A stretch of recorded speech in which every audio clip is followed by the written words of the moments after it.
Kashmir, please? Well, we spoke last night about Kashmir, and the Prime Minister really feels he has it under control. I know they speak with Pakistan, and I'm sure that they will be able to do something that will be very good. You want to We add spoke something? about it last night at Gurugram. Mr. Modi, do you want to add?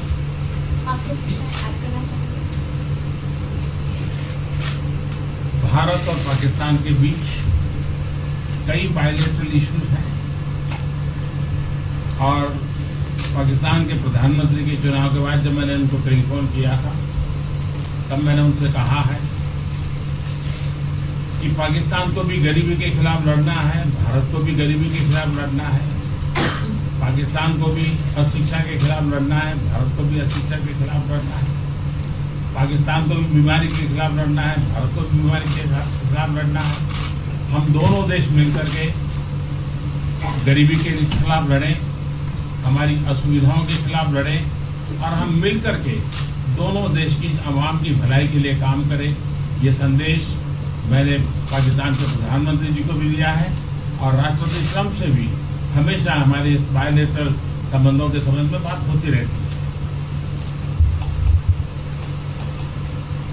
Between India and Pakistan, there are many bilateral issues, and after Mr. Imran Khan became the Prime Minister of Pakistan, I called him up to congratulate him, and I told him that Pakistan needs to fight poverty, India too. Pakistan needs to fight illiteracy, India too. Pakistan needs to fight disease, India too. And so together, let us join our forces to fight poverty and all the ills that are facing our two countries. Let us work together for the welfare of the people of our two countries. And this is the message that I keep giving my counterpart in Pakistan.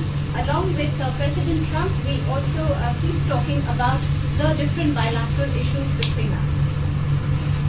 Mr. Modi, would you like to have President Trump be involved in negotiating between Pakistan and India? Bharat और पाकिस्तान के सारे issues bilateral हैं और इसलिए हम दुनिया के किसी भी देश को इनके लिए कष्ट नहीं देते हैं और मुझे विश्वास है कि भारत और पाकिस्तान जो 1947 के पहले एक ही थे, हम मिलजुल करके हमारी समस्याओं पर चर्चा भी कर सकते हैं और समाधान भी कर सकते हैं।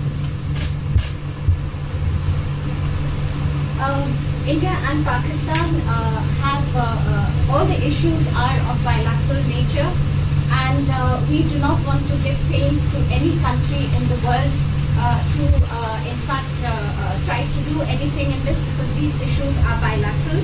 And I trust that before 1947, when we were one country, then even afterwards we can find solutions through discussions. Mr. President, is that offer still on the table? I'm here. I have a very good relationship with both gentlemen, and I'm here. If for any reason, but I think they can do it themselves very well. They've been doing it for a long time. President, the Chinese have said today publicly that it's more low-level calls that have happened, and they're downplaying the significance of the calls the U.S. administration. I don't know what you mean by that. Low level?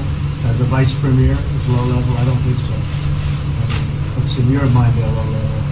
What is the position of the gentleman that was quoted in the newspaper today? Right. Well, the Vice Premier, Leo Ho, came out with very significant statements, and we've been communicating through intermediaries back and forth with him. It's the Vice Premier of China. Yes, sir, I understand. That's not low level. I understand, I agree. I was just, there was a statement that the spokesman for the Foreign Ministry, for instance, said they weren't aware of the calls happening. I don't know about his There's been communication by at the highest level. Thank you, Mr. At the President. highest level. Can you clarify the calls? No, I don't want to. We don't want to go into. We don't want to go into. Hey, look, in the meantime, our country is doing great. We're doing great. The Prime Minister just congratulated me. Everybody that's met has congratulated us on the job we're doing in the United States with our economy. Our economy is phenomenal, best it's ever been. And that's despite the trade deals. And when the trade deals get done, like we did with Japan yesterday, we did a really big, tremendous trade deal with Japan. And we have others coming. We're negotiating now in earnest with the European Union because they want to do that. They want to do that, and I do too. So we have. When we get these deals done, our country will be transformed. I mean, it'll be monetarily transformed. It's such a difference between the horrible, horrible one-sided deals that we had in the past. And frankly, past administrations should be ashamed of themselves for allowing that. But we have many of them. One of them is the USMCA, Mexico-Canada. And hopefully that'll get voted on very quickly. Everybody wants it to happen, so hopefully we can make that a bipartisan bill. But we have many trade deals that are doing very well, and including China. And I think it was necessary to go through this, you would say a rough patch, but I'd say maybe much more than a rough patch. But that's okay, because we've been paid billions and billions of dollars. And you know that prices haven't gone up, and there's been no inflation. And we've put a lot of money in the Treasury, and tens of billions of dollars. And I've given a lot of it to the farmers that were hurt. I've been able to give a lot of money, compliments of China, to the farmers that were hurt, because we gave them 16 billion and we gave them 12 billion the year before. That made them whole. That was the amount of money that China didn't invest in to our farmers, give to our farmers. So the farmers have been amazing, but they're very happy with the job we're doing. But eventually they're going to be the biggest, or one of the biggest beneficiaries. Okay? Mr. President, did you attend the climate session? Say it? Did you make it to the climate session, and were there any conclusions that you took? I'm going to. In fact, it's going to be our next session. So we haven't had it. Do you have a message that you would like to deliver to? No, I want clean air and clean water. And we're right now having the cleanest air and cleanest water on the planet. But that's what I want. I want absolutely clean air and clean water. Mr. President, just briefly back on China. We saw the comments from you about wanting calm. Calm, exactly. Just wondering if you can clarify what you meant about the call. Was that with lighthearted? I don't want to talk about calls. We've had calls. We've had calls at the highest levels. But I don't want to talk about that. But the Vice Chairman put out a statement last night that was a statement, and saying that he wants to make a deal and he wants calm. And I think it's a very good word to use, calm. It's not a word that I use that often, but it's a good word to use. And I think it's one of the reasons that's a great country. I mean, they understand. I think that message also helps with respect to Hong Kong. I really do. I think it makes it easier for Hong Kong to do something. And I think that President Xi will do something with Hong Kong. I really think that message is a good message with respect to what the ultimate outcome is in Hong Kong. Very, very positive message. And we appreciated it. We appreciated it. What else? Anything else? Mr. President, what are your latest thoughts on your threat on pulling out of the WTO? And if you do, can I also ask Mr. President Modi what your response to that in terms of how it will affect India's trade strategy? Well, we haven't been happy with the WTO, but now we're winning cases. We won the big Airbus cases, you know. It's a tremendous case. I mean, it's billions of dollars. That was a very recent victory, and we're winning cases now. And we're being treated more fairly now in the WTO, which we appreciate. मुझे लगता है कि हम दोनों को बात कीजिए, हम दोनों बात करते रहेंगे. जब जरूरत पड़ेगी आप लोगों को जरूर जानकारी पहुंचाएंगे. He actually speaks very good English. We just don't want to talk about it.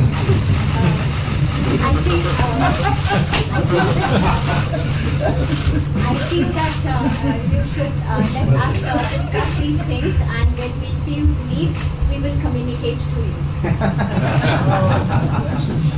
Mr. President, Russia has just recently said they have no intention of asking to be readmitted to the G7.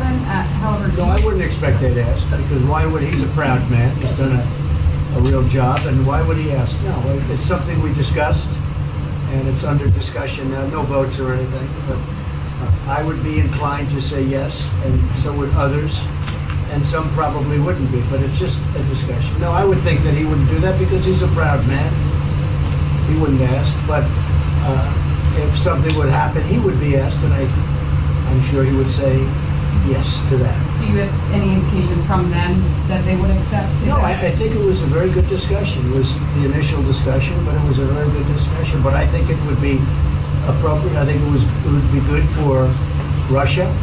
I think it would be good for everybody. I think it would be a positive. But it's just a discussion that we had. It was a very interesting discussion and very, I think pretty even.